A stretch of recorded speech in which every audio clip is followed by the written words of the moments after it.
Welcome study with Vaishali. आज आपण multiplication बघणार आहोत. तर फर्स्ट व्हॅल्यू आहे 66 इंटू 7. 6 अँड 7 ला मल्टिप्लाय करायचं. आन्सर येतं 42. ठीक आहे.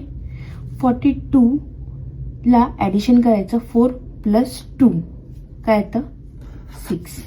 तुमचं आन्सर आले 462. Okay. Then 99 into 2.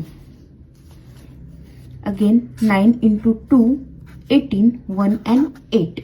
Okay, 1 and 8 plus 9, 198. 77 into 5. Again you can calculate 7 into 5. Your answer is 35. 3 plus 5, 8.